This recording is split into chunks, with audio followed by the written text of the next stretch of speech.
চট্টগ্রাম বিশ্ববিদ্যালয়ের শিক্ষার্থী ও এলাকাবাসীর সংঘর্ষের ঘটনায় বিশ্ববিদ্যালয় এলাকায় ১৪৪ ধারা আজ রাত ১২টা পর্যন্ত বলবৎ থাকবে। এদিকে প্রশাসনের পক্ষ থেকে ২১ সদস্যের সমন্বয় কমিটি গঠন করা হয়েছে বলে জানান বিশ্ববিদ্যালয় প্রক্টর।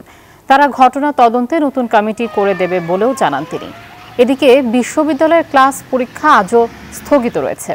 পরিস্থিতি নিয়ন্ত্রণ, জনসাধারণের জীবন ও সম্পদ রক্ষা ও শান্তি শৃঙ্খলা স্থিতিশীল রাখার লক্ষ্যে বিশ্ববিদ্যালয়ের ২ নং গেট বাজারের পূর্ব থেকে রেলগেট পর্যন্ত রাস্তার উভয় পাশে সতর্ক অবস্থানে রয়েছে যৌথ বাহিনী। চট্টগ্রাম বিশ্ববিদ্যালয় এলাকার থমথমে পরিস্থিতি বিরাজ করছে। এই সংঘর্ষের ঘটনায় জড়িতদের দ্রুত গ্রেপ্তারের চেষ্টা চলছে বলছে পুলিশ।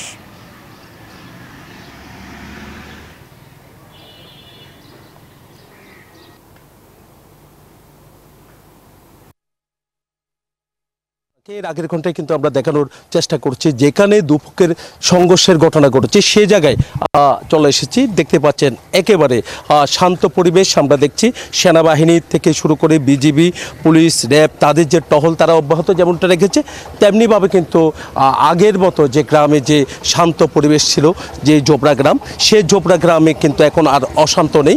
গতকাল খুব অশান্ত বিরাজ করছিল, দিনভর কিন্তু সংঘর্ষের ঘটনা ঘটেছে। এখানে গাড়ি ভাঙচুর করা হয়েছে দেখতে পাচ্ছেন।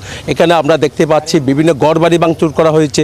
একই সাথে যে দোকানপাট, সে দোকানপাট ভাঙচুর করা হয়েছে। এলাকার মানুষ যারা আছেন তারাও কিন্তু গতকাল খুব আতঙ্কের মধ্যে ছিলেন। এখন এলাকার মানুষ রাস্তায় নেমেছেন। তারা কোনো বিক্ষোভ চায় না, তারা চায় শান্তি চায়। শিক্ষার্থীদের মধ্যে যে আগে থেকে যে সম্পর্কটা ছিল সেই সম্পর্কটা কিন্তু তারা গড়ে তুলতে চায়। আমরা একটু কথা বলতে চাচ্ছি এলাকার মানুষদের সাথে। গতকাল এখানে অশান্ত ছিল, এখন আমরা দেখতে পাচ্ছি শান্ত আছে। তা আপনারা কি চান আসলে? আমরা শান্তি চাই। ওরা যদি গ্রুপিং করে ছেলেমেয়ে নিয়ে আসলে তারপরে গ্যাদারিং বাধা দেরা ১০,০০০ ছেলে আনছে, মনে হয় এতগুলো ছেলে কোথা থেকে নিয়ে আসে? এলাকায় কোনো লোক নেই, যেমন আমরা করতে চাই না, শান্ত হয়ে যাক সবাই মিলে। অনেক ধন্যবাদ।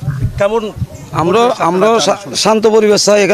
এখানে অশান্তি হলে তো আমাদের জনগণের কষ্ট, চট্টগ্রাম বিশ্ববিদ্যালয়ের শিক্ষার্থীর কষ্ট হবে। কিন্তু দুই পক্ষে যদি মারামারি হয়ে যায় দুই পক্ষের কষ্ট হবে। এক পক্ষে যদি এক পক্ষ জিতবে না, তো দুই পক্ষ তো ক্ষতি হবে।